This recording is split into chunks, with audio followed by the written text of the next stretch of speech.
Hello everybody, it's the Historical Gamer once again, and today we're returning to War in the Pacific Admirals Edition, our Let's Play series against Lieutenant Rainbow Slash. It is April 7th of 1942, and the war is, I wouldn't say it's reached a stalemate, but I would say the Pacific campaign has been a little bit slow lately. The Japanese are still making operations, or are still making movements in and around the Dutch East Indies.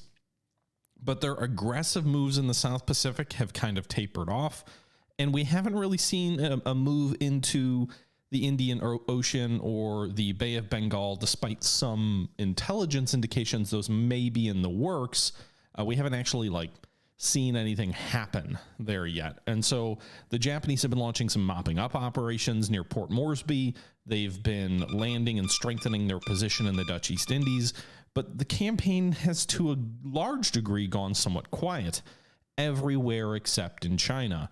In China, the Japanese are making a large blitzkrieg assault in the north, trying to flank the position at Cyan and cut off the bulk of our troops in northern China. If they were to manage that and were to destroy that force, they would almost certainly eventually win the campaign in China, as they would have a northern avenue through the mountains to pour in and get in on Chongqing and cut off the troops in the south. We could shift troops north from the south, but I don't think they'd arrive in time. They'd end up getting there in clear terrain, and the Japanese 1,300 armored vehicles would overrun anything that we could throw at them. You can see here the air operation phase is starting off basically what we've been seeing. We've been seeing Japanese bombings at Batavia, where we're trying to dig in a little bit more. We're almost to level 4 forts, but I think the Japanese bombers are going to prevent us from ever getting there. We're stuck at 92%, and we haven't really made any progress. We haven't gone backwards, but I don't think we're going to get the 8 days of calm that we need to get those forts built up. And if they do ever launch an attack in the near term, they'll probably get those forts reduced down to level 3-0 rather than 392. Meanwhile, some Japanese bombing going on here in the Philippines. You can see that some dive bombers hitting our troops there near Clark Field. You can also see that the bombers are continuing to pound Batavia, so they're going to get a good amount of experience from hitting that relatively soft target there. We do have some fighters there, but a lot of them have been damaged and grounded by damage there, so we haven't really had a great opportunity to sally forth and try to intercept those bombers, because he has so many fighters, he'll just clean us from the sky. We did do some bombing in China to try and slow down the Japanese tanks last turn. We did shift our bombing a little bit to Cyan this turn, because I was planning on counterattacking the 4 Japanese units that moved into Cyan. It did seem like they were a little exposed. It seemed like we might have an opportunity to bloody up some Japanese brigades or divisions or whatever they have there. So we'll see how that attack goes, but I imagine it's going to be a very bloody day in China this turn once we get to the land combat phase. By the way, one other thing, guys, just as an FYI, I have been not streaming a ton lately, and that's because over the weekend I became a father, so that's exciting news. But it also means that my streaming schedule is probably going to be a little bit dicey moving forward, because I don't know how the late hours of streaming will work once the baby is home. So we'll see.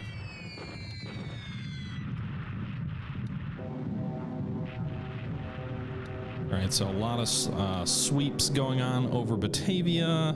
Some Japanese dive bombers hitting our troops near Nanyang. That's interesting. I think they're trying to slow our troops down there, but they only have 1 regiment chasing us. We've got 2,000 AV there. So if they wanna march in there, I will wreck that regiment that's chasing me. And thank you, everybody. Okay.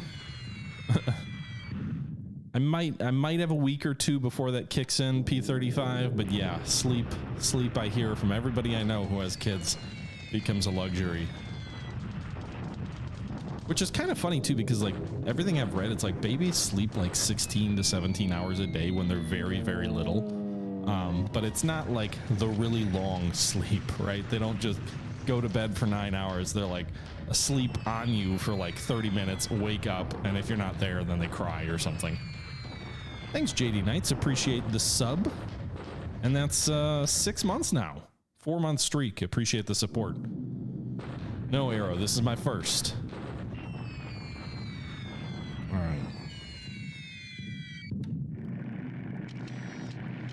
I will say the one thing that does benefit me is I can fall asleep in like a split second. I am a really easy sleeper, so that may work to my advantage.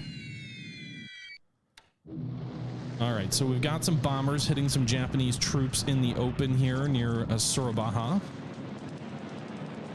Actually, it's at Tijupo.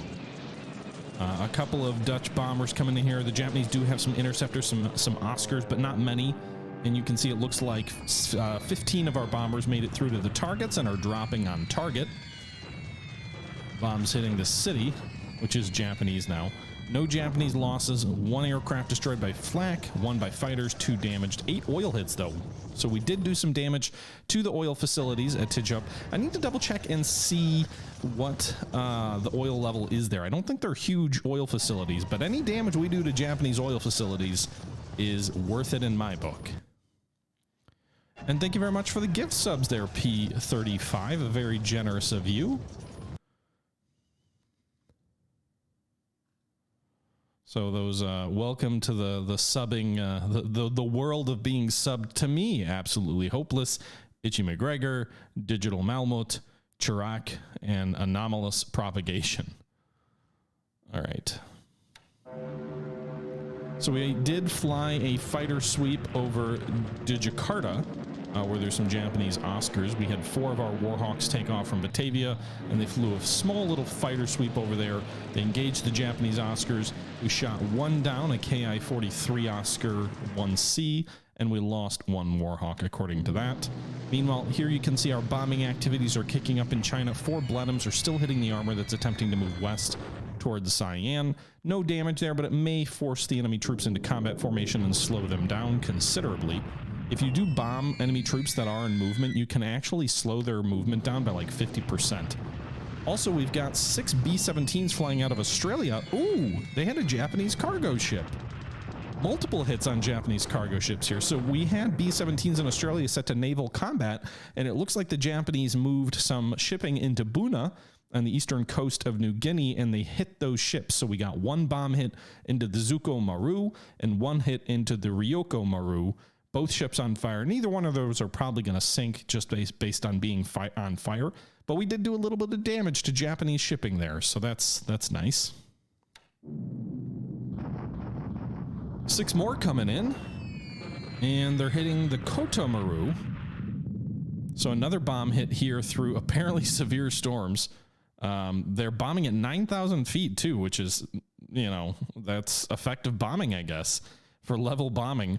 But a 3rd Japanese cargo ship here is hit by B-17s. Unfortunately, they didn't hit the same ships they did before, so this one isn't even on fire. I'm not sure how damaged that'll be. But those 12 B-17s flying out of Australia, you know, keeping the Japanese honest. Maybe it'll force them to throw a cap up over Buna, you know, use some fuel, use some supplies, you know, use some wear some airframes out. Maybe a few pilots will crash and die because their planes, you know, kind of malfunction. All of those things happen in this game. Wouldn't sink because it was on fire. The Iranian Navy would disagree. Yeah, I did see about that Iranian naval replenishment ship catching fire and sinking in the Gulf. I'm sure it definitely wasn't the Israelis. It's a joke. Okay, so we've got some recon here. I don't know if anything else happens. I guess we'll see. It looks like we're moving into the PM air operation phase. Some of our air attacks near Cyan were canceled due to bad weather. That's one of those notices that popped us up, told us.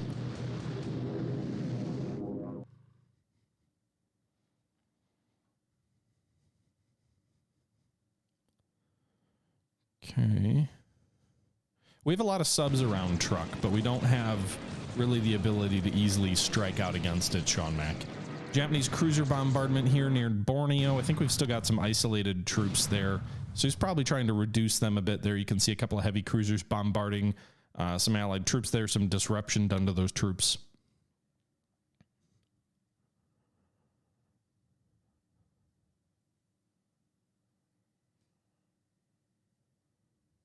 Okay. All right, so we're into the land combat phase. The Japanese are launching a shock attack north of Hangzhou here in central China. This is the remnants of the force that had been at Wangkao and is just kind of getting driven back steadily with no supply. These guys are just slowly dying, and honestly, it's better for me that he attacks and maybe destroys these units so we can reform them. The more he attacks, the more likely the units are to be destroyed. I'd rather they just be outright destroyed so I can get a free respawn for them in Chongqing, as opposed to just having them sitting around doing nothing, not being able to draw supply or do anything. You can see that attack, that being said, was successful for him. We lost 2,100 casualties, 45 squads. He lost 2 squads destroyed in that particular battle, which is kind of surprising. But a pretty bloody defeat for us. Hopefully he follows that up and destroys those units. Meanwhile, a Japanese deliberate attack at Sora Baja. He's got the 4th Infantry Division in its entirety, as well as the 24th Naval Guard garrison unit and the Curry 2nd SNLF Japanese sort of marine unit here against some artillery, coastal units, and a base force. We pulled out most of our troops from there, and you can see they get a 2-to-1 assault odds, 3 level fortifications. They reduced the forts to level 2. We did lose 2 squads destroyed, 43 disabled. They lost 22 disabled. They did lose 1 non-combatant squad. And 37 of our engineer units were disabled, which I don't know if that impacts, like, do disabled engineers still destroy oil facilities? I don't know the answer to that, but hopefully they do, because we want them to destroy as much of the facility as possible when they are eventually defeated. Ground combat at Ambon. You can see the Japanese are launching a deliberate attack at Kaigan here against the Filipino Army Division. Really, the 102nd is the only one left that is still kicking. The rest of these are all fully suppressed. You can see the Japanese 4th Infantry Regiment's in pretty good shape. The 16th Infantry Regiment is basically a skeleton unit. It's been completely obliterated. The Bandazan SNLF unit, the 4th Independent SNLF Company, all those units completely basically eviscerated in previous combat. 15th Naval Guard also. The 65th Brigade has lost about a third to looks like they've lost about a third of their strength. 24th Naval Garrison Unit also basically wiped out. The 4th is the only really healthy unit, and then some of these guard units here, but they've lost a lot of casualties in the battle for Mindanao. A couple of good units, specifically the 16th Infantry Regiment, the Band SNLF unit, and some of these SNLF units, as well as the 65th Brigade, are really going to need to pause and reinforce before they can engage in further operations. So the Japanese are probably going to take Mindanao here soon, but the good news for us is that the troops that are attacking, the majority of them outside of some of the SNLF units and that 1 regiment, are probably not going to be in any shape to launch any kind of attacks anytime soon. So fast forward there, you can see they got 2-to-1 odds. They reduced the forts to 0. They did lose 480 casualties, a squad destroyed, 25 disabled. So all the attrition we can do to the enemy, the better.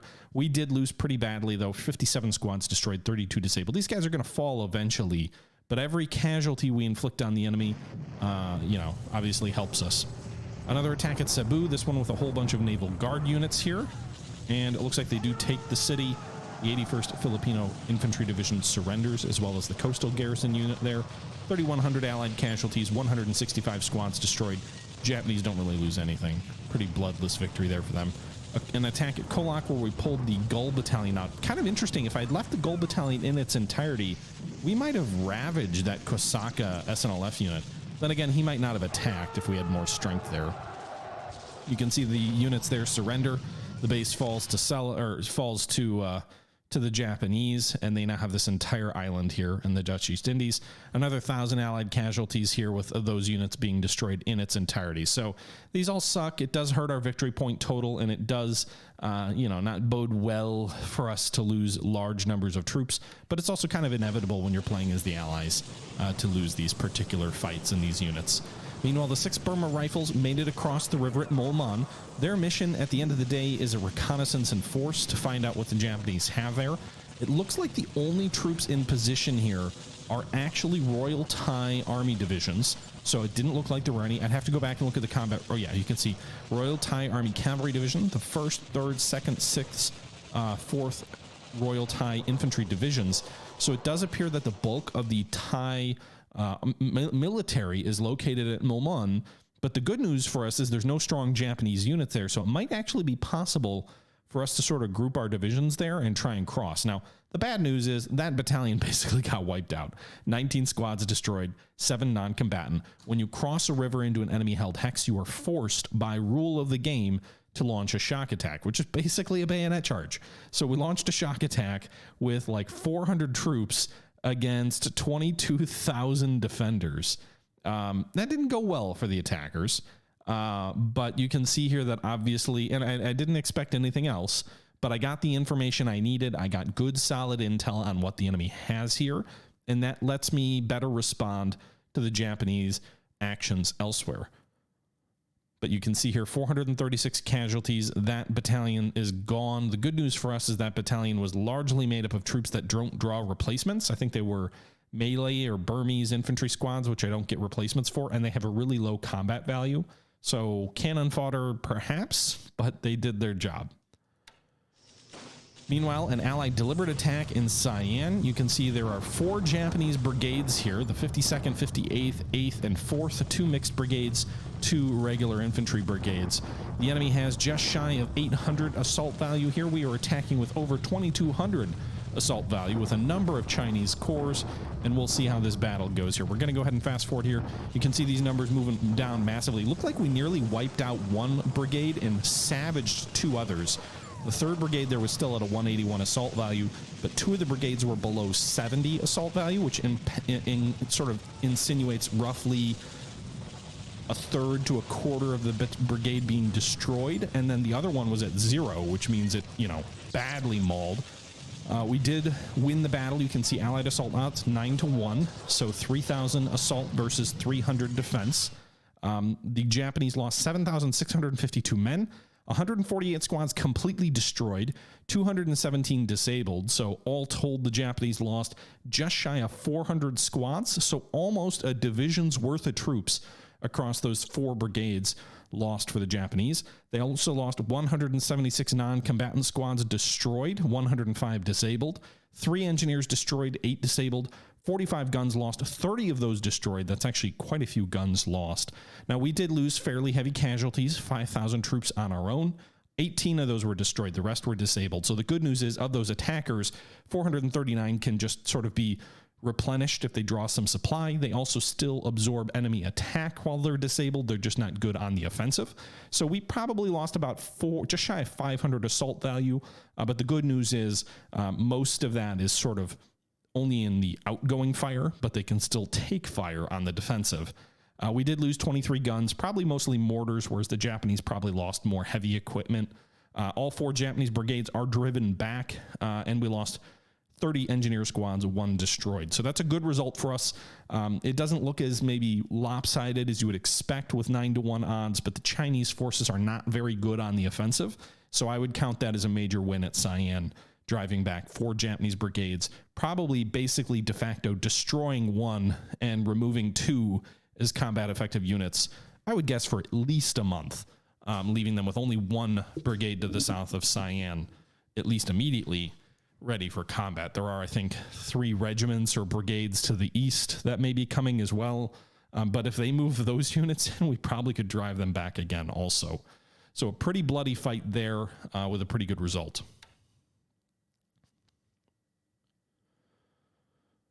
Okay, so that's going to do it for the turn. You can see Calcutta expands the airfield to 4. Cyan to fortifications in Cyan go up to 4. I wonder if... I don't think we can hold there against the Japanese armor because it is clear terrain, but that is a pretty strong fortress now that they got their fort level up to 4.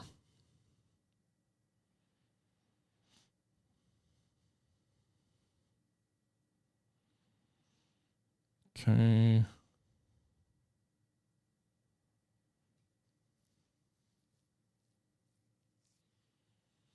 In any event, I'm pretty pleased with that battle in China.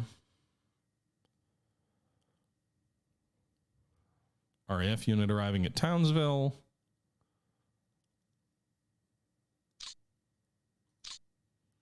So let's go ahead and jump into the turn and see what we've got going for us.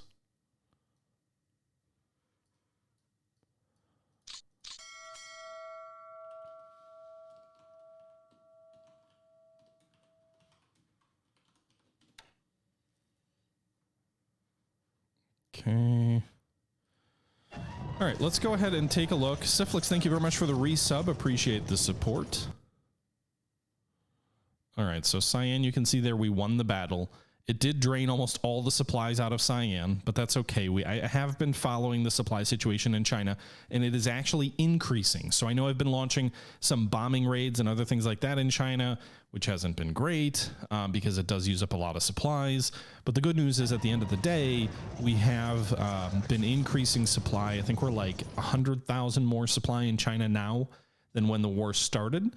Some of that is just the fact that they haven't closed the Burma Trail yet, or the Burma Road yet.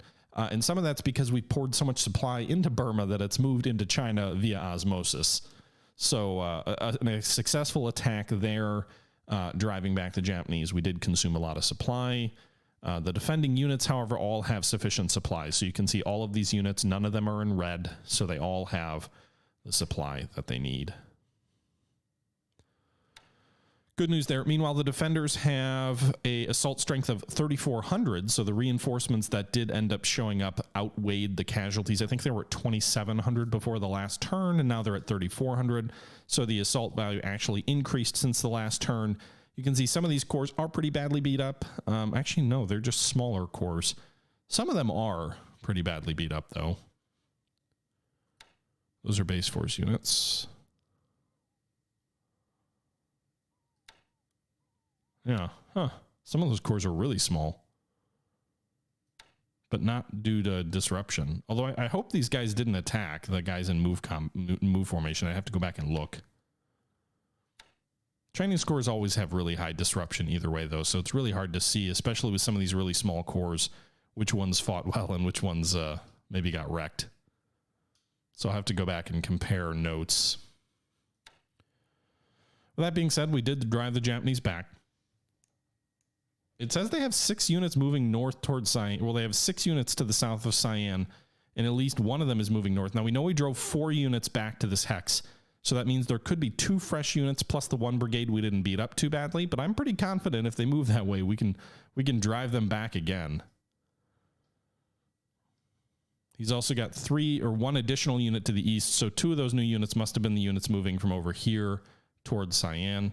Meanwhile, his armor does appear to have arrived, 460 anyway, assault vehicles.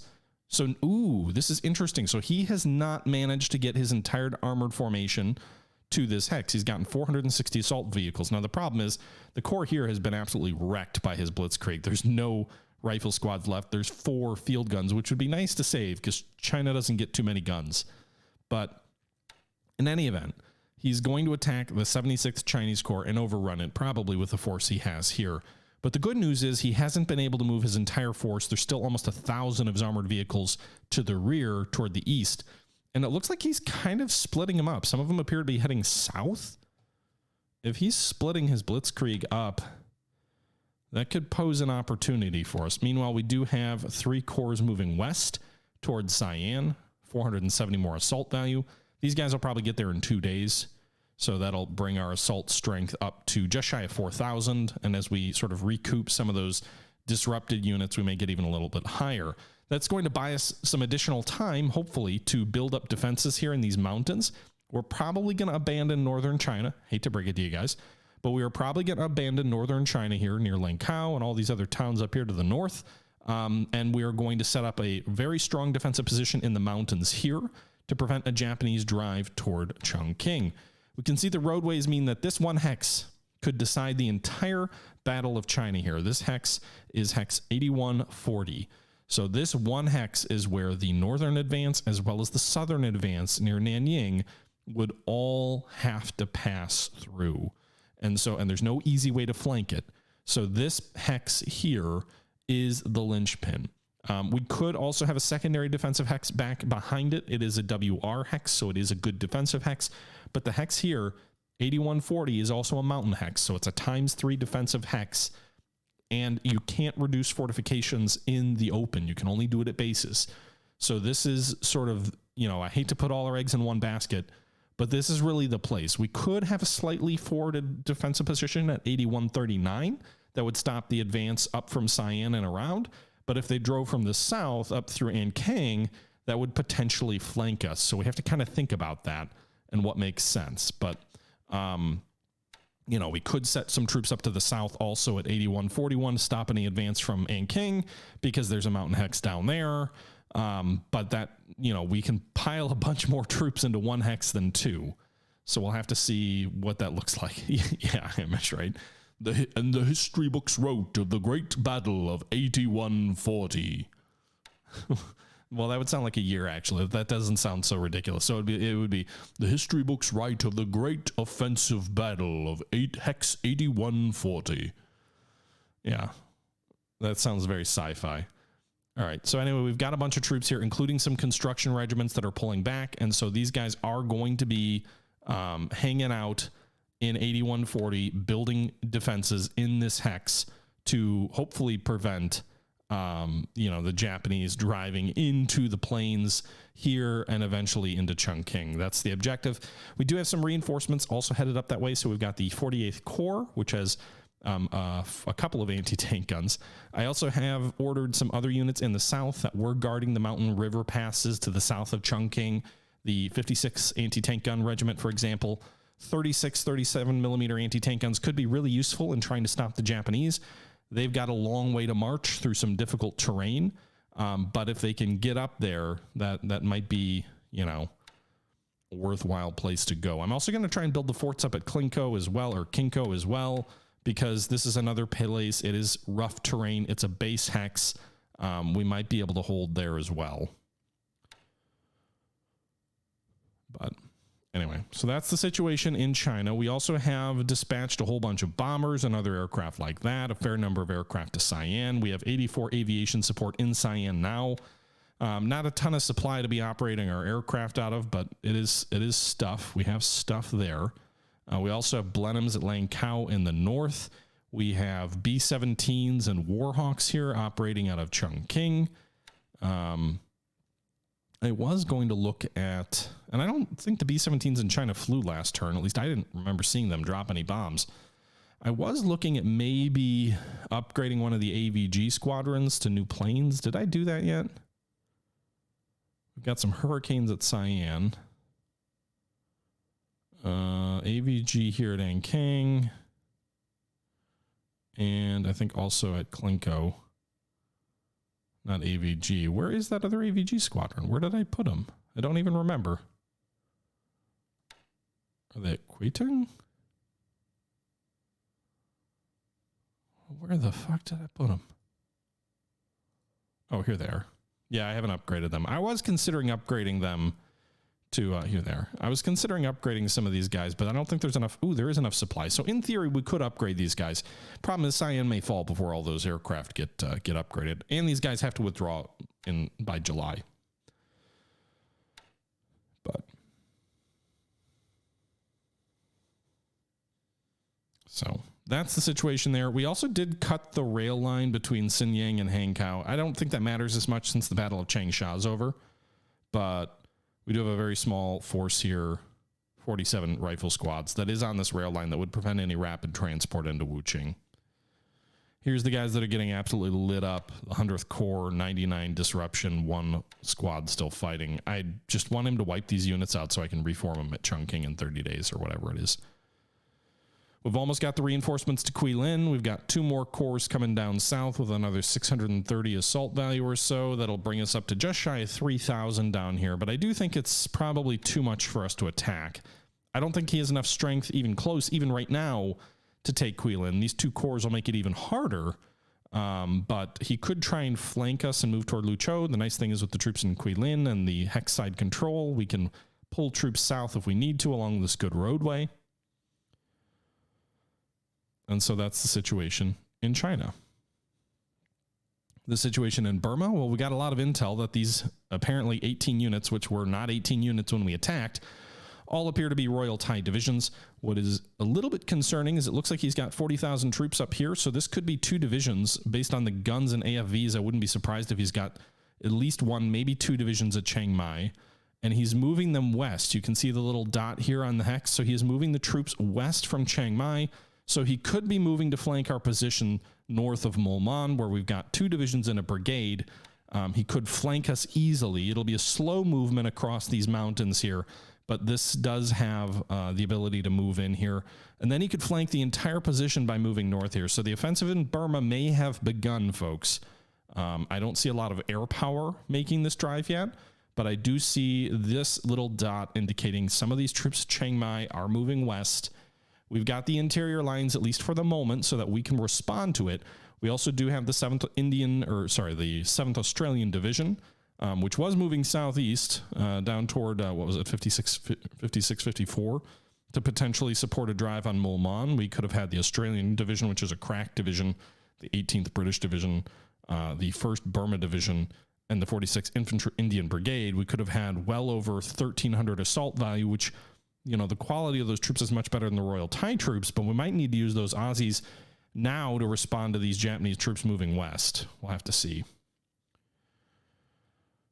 But yeah, he is moving troops at Chiang Mai west, potentially for an attack on Burma. The good thing is, if all he does is move these guys, then we could, if we move the Aussies here, we could pull these troops north. Yeah, because we could just move them this way. So we could pull these troops north and maybe destroy another isolated Japanese force. These troops, I don't think, if they really only have 267 guns and 77 AFVs, that's one, maybe two divisions at the most that we could probably destroy in open fight, especially with the Aussies, because they're a really good division. Okay. An AP moving southeast here in the Strait of Malacca. That's an interesting sighting. Nothing else sighted moving north. I don't see any indication of any other shipping that we've sighted that is interesting. Troops at Clark Field. Well, the HQs are getting low on supplies. The combat troops are still adequate. Meanwhile, in Mindanao, you can see these guys are goners. They're already starving. So these units may surrender next turn.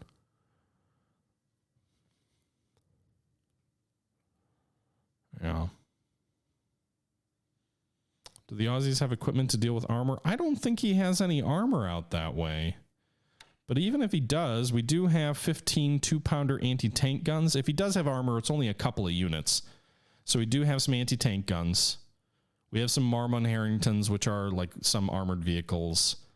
I think we can deal with light enemy armored threats with this division.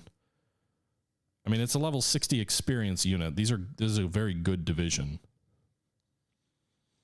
So I suspect we could deal with them.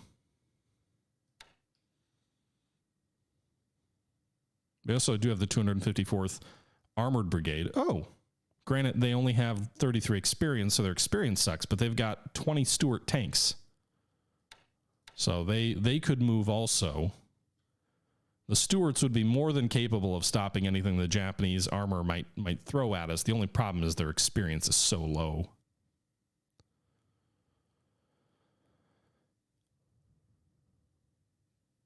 Okay.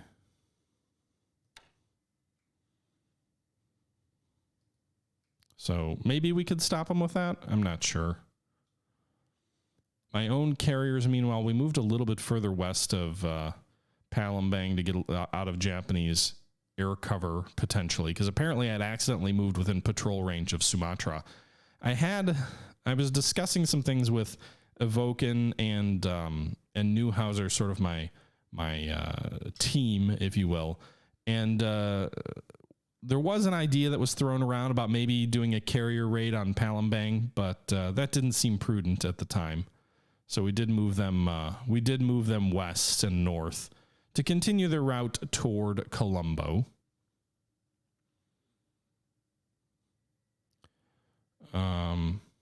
With the eventual goal of supporting Allied forces in the Indian Ocean, the Bay of Bengal. We also have additional supplies that are unloading at Rangoon now. So it looks like this unit has finished.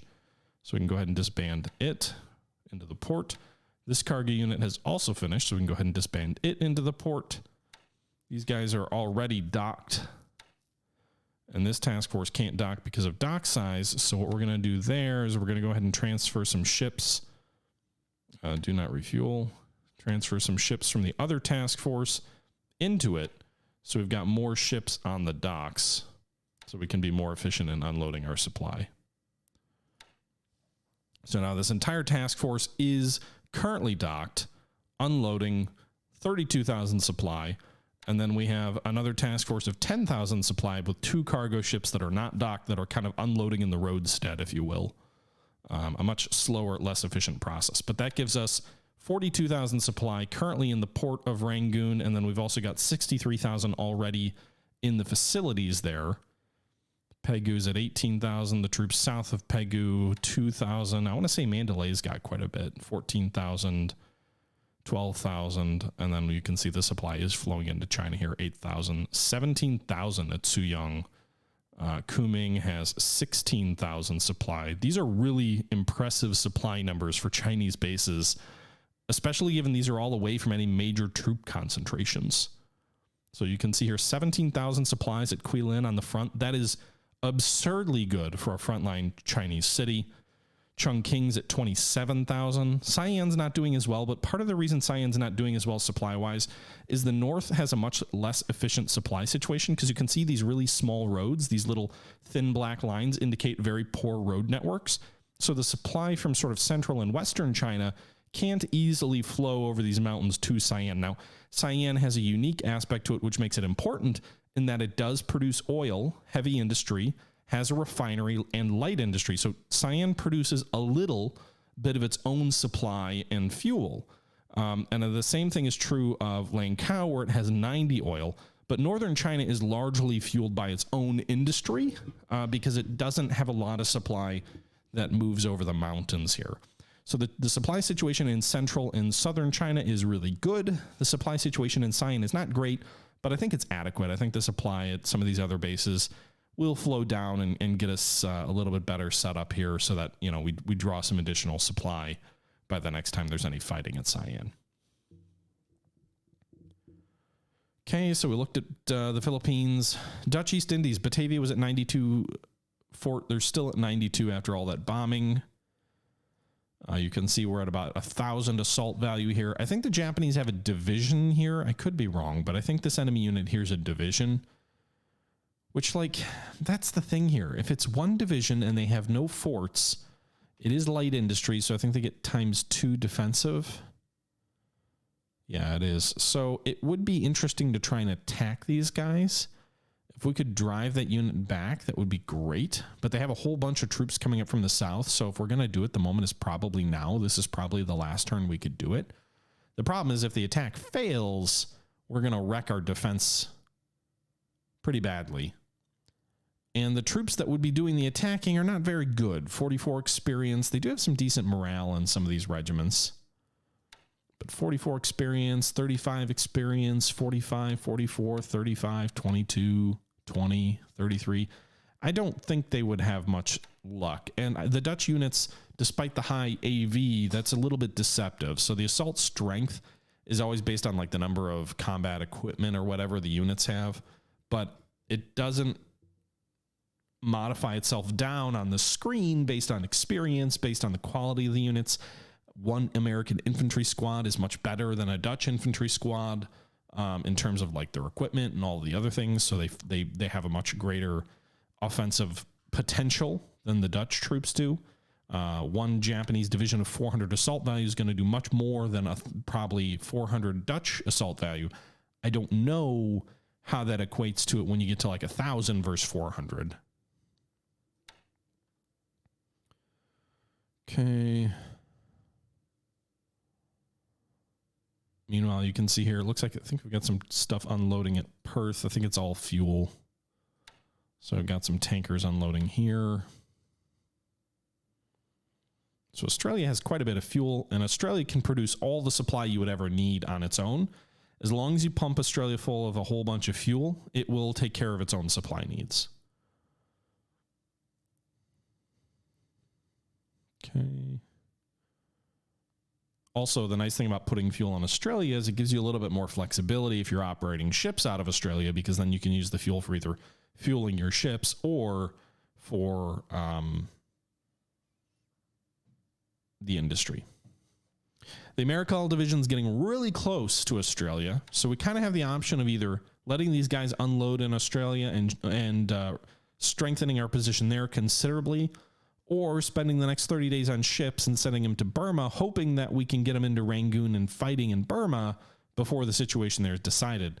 With these Japanese troops moving west, though, I don't know that they would arrive in time. They may just sit on their ships for 30 days, turn around and sit on their ships for another 30 days, by which point the Japanese may have already made a bridgehead in Australia in the next 2 months. I don't know, but I'll think about that.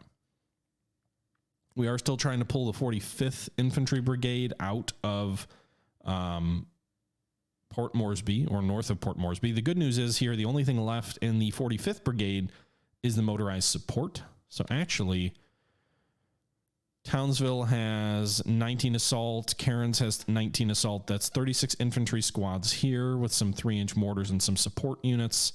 And then at Cairns, we've got 43 infantry sections. So 43 and was it 36? So that gives us just shy of a full brigade. Well, maybe not quite just shy, but 79 Indian infantry squads between these two units. A full brigade, I believe, is like 110 or 108. So we've gotten quite a bit of those troops out of Moresby. I think the next thing to do is probably to go ahead and try and start air mailing. No, pulling out via air what we can of the 44th Brigade. There's only 14 more sections of that, but if we pull them out, then maybe we can disband them and use them as sort of reinforcements to the pool. Japanese situation in Moresby, we don't really know. We don't have a ton of intel here. I think they had a division when they attacked, but the facility was like completely nuked. So I don't know that they've been able to build any airfields there yet. The airfields were pretty badly damaged. So I don't know if those are, it seems like they're still damaged. We don't really have much in the way of Japanese air power coming out of Moresby. Meanwhile, you can see here the Japanese shipping near Buna that our bombers hit. The bombers here were out of the 5th Bombing Group and the 11th Bombing Group. Neither one of them suffered any damage to their aircraft either. So actually, I think they might have all been from the no, these are the Whirlways. I might have mostly been from the 31st Bomber Squadron, because you can see these two of the pilots gained some experience. Not a terribly well-trained group, but they did do their job.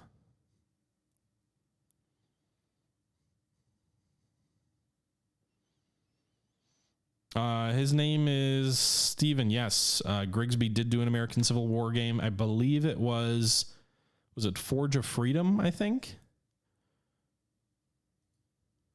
that was the name. It was a long time ago.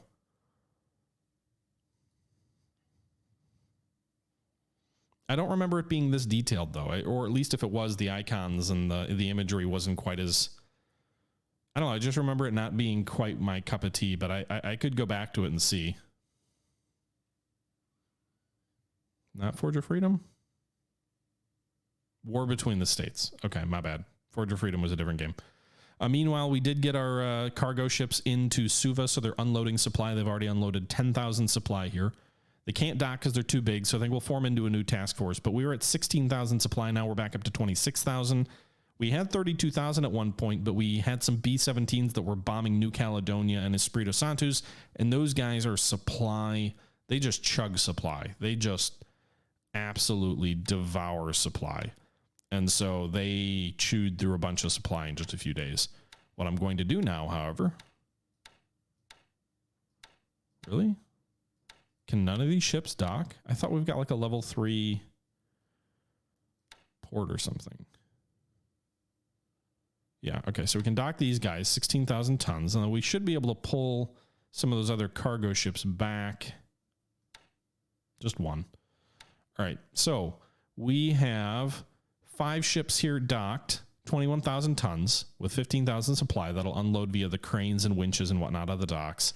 And then the other 5 supply and the 15,000 supply will unload more slowly.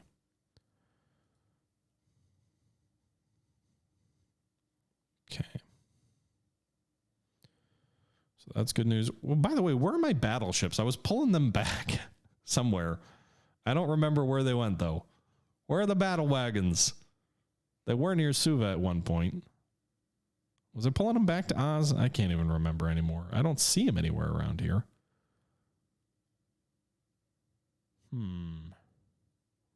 It was a few days ago, so I don't rightly remember. Actually, weren't we sending him to Tahiti? Yeah, they arrived at Tahiti. All right. Meanwhile, we are unloading some we are unloading some supply at Tahiti to try and make this base a little bit stronger. You can see 16,000 supply here, unloading from these ships. Did I want them to go there, or were they supposed to go to Oz? Either way, they're unloading. So Tahiti will have a nice little supply of supply. And you can see these battleships here have pulled back.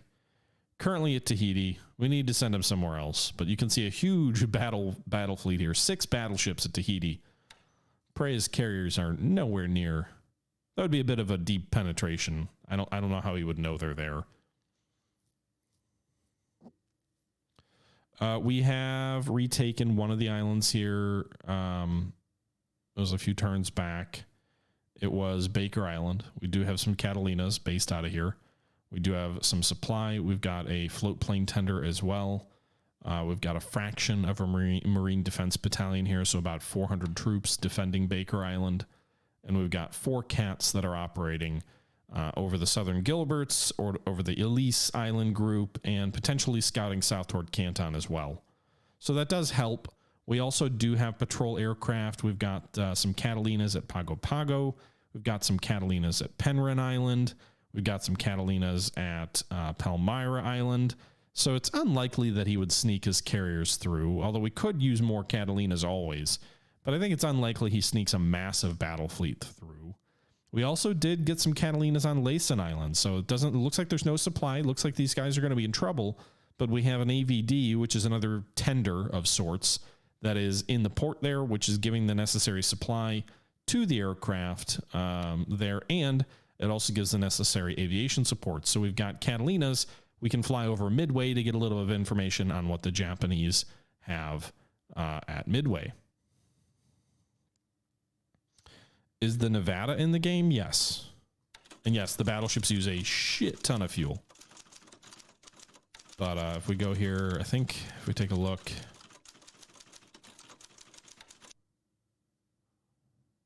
all right. Nope, this is reinforcements. I'm clicking the wrong buttons. Active ships. Battleships. You've got Nevada. Where is she? Right here. She's in that task force, isn't she? Yeah, she is. We have the Oklahoma, which just recently finished repairing at Pearl Harbor. The Royal Sovereign is at Perth. The Ramillies, Resolution, and Revenge are in a task force that recently bombarded Molman in the Bay of Bengal. And the Maryland is at San Francisco. I think she just recently repaired. So the Maryland's at San Francisco. No upgrade till 43. The Oklahoma, no refit till August. So the guys who are in port don't have the option to refit yet. Royal Sovereign either. We also have some ships under repair. The West Virginia, Arizona, Pennsylvania, California, Tennessee, Prince of Wales, and Repulse. But none of these were sunk. We have not lost a battleship yet. We are 22 days away from getting the Arizona back, 30 days from getting the Repulse back, 75 from the West Virginia. Take a look at our carriers here. We've got one currently in port at Pearl Harbor. The Hornet is just finishing up her refit. She recently got an upgrade and arrived in theater. And then our active ships are the Lexington, Saratoga, Yorktown, Enterprise, Indomitable, Formidable, and the light carrier Hermes. All of them are operating together with the exception of the Formidable, which is in port at Colombo, which is actually where the carrier task force is headed to. So we can add another British carrier to that task force. So we can have 6 carriers operating in 2 task forces. 2 British carriers, which are probably the equivalent together as 1 American carrier. And then the 4 American carriers out west.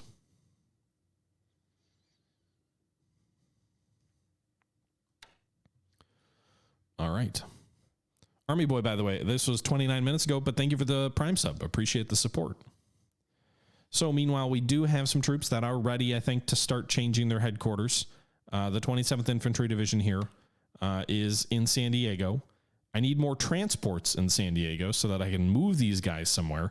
but I'm thinking about using the political points this turn. I'll decide off screen, but I'm thinking about using the 1,500 political points here this turn to unlock it and move it to a friendly headquarter, because it is currently under strength. If we take a look here, it's 73 infantry sections or squads less than full strength. It's 8 combat engineer sections under strength, some heavy machine gun sections under strength, some anti-tank guns under strength, some artillery and mortars under strength. And I'm thinking, if you draw replacements, you actually use the points it costs to change their headquarters will increase. So the better bet is to change the headquarters, then let them start drawing reinforcements while I get ships on the way, and so they can draw reinforcements while transports are on the way to come help them out and get them on ships, so that by the time the ships arrive, they're full strength and in better shape for wherever they arrive.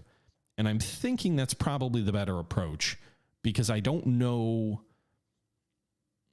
I mean, I don't want to spend that much political. I don't want to spend that many political points if I don't have to, right? We've got 2,000 total. It's almost 1,600. You only get 50 a day. That's a huge percentage of my political points on something I'm not using right now. But on the flip side, I can't even start getting them up to strength until I use the points. Otherwise, I'm going to kill myself, because a full strength American division is like 2,300 points to move or unlock its headquarters. So I guess I'd rather do it now than after. You know, I want to start getting them ready to fight. Just for example, the 41st Infantry Division is a full-strength infantry division, or almost, and it's actually 1,900 political points to unlock. So I could do that one too, but again, I don't have the reinforcements, I don't have the points. So these guys would be like, if I wanted to send a fully combat-ready division that is basically fully set up here, but the problem is that costs more political points, so why would you do that?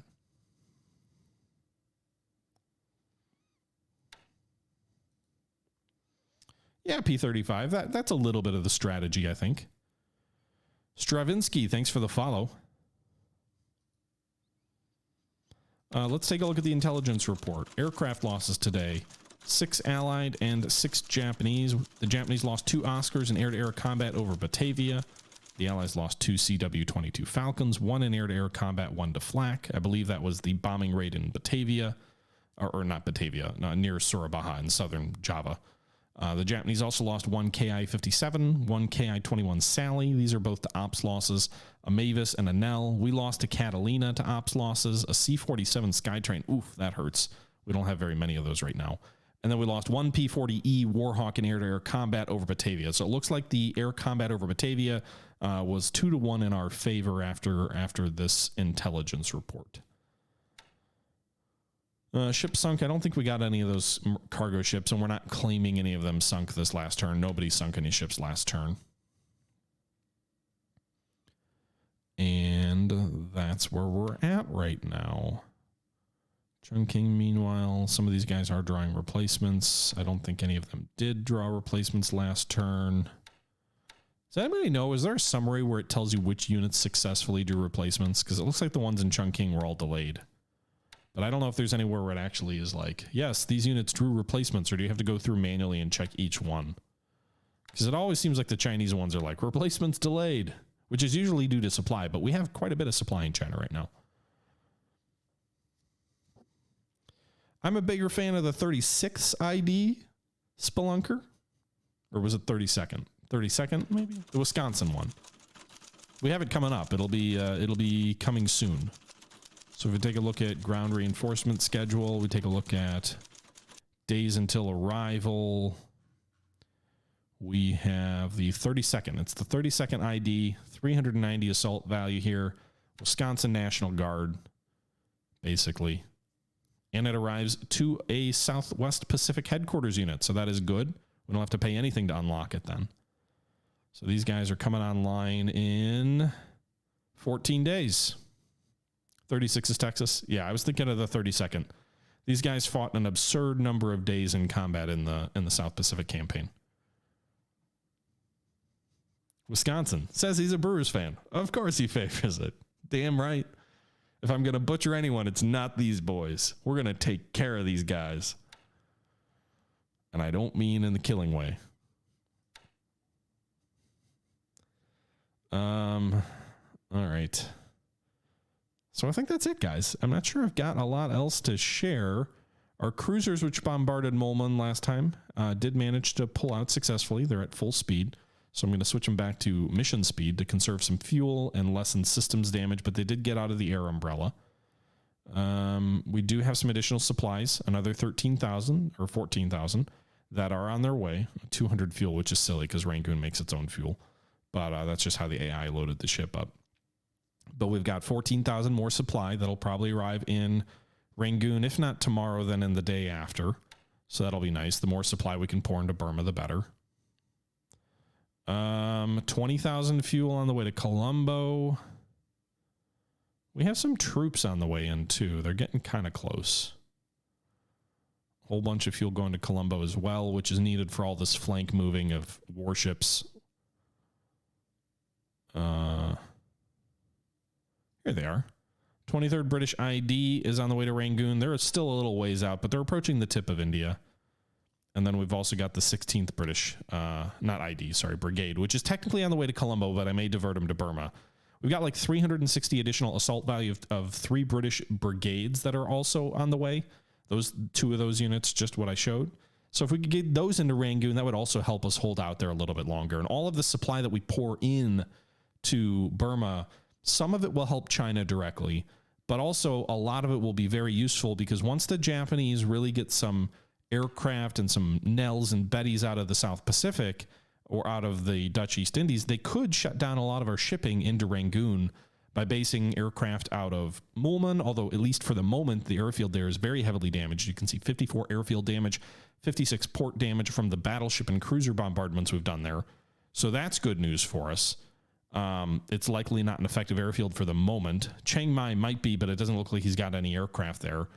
Tavoy and Victoria Point could, or Victoria Point could definitely both be used to shut down the Bay of Bengal, but at least for the moment, it seems like we're relatively safe in terms of moving shipping into Rangoon. For the moment, we did have an intelligence report at one point that he was moving a regiment of engineers up to Port Blair.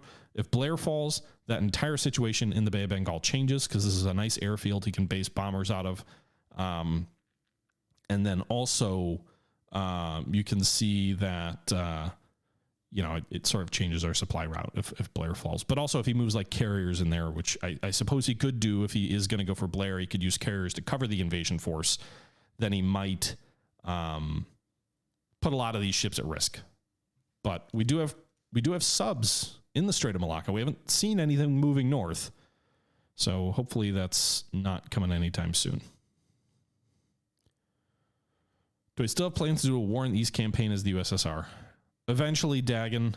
I don't know when. But with that being said, that's where we're going to wrap things up here today. I hope you guys enjoyed another episode of our War in the Pacific Let's Play series against Lieutenant Rainbow Slash.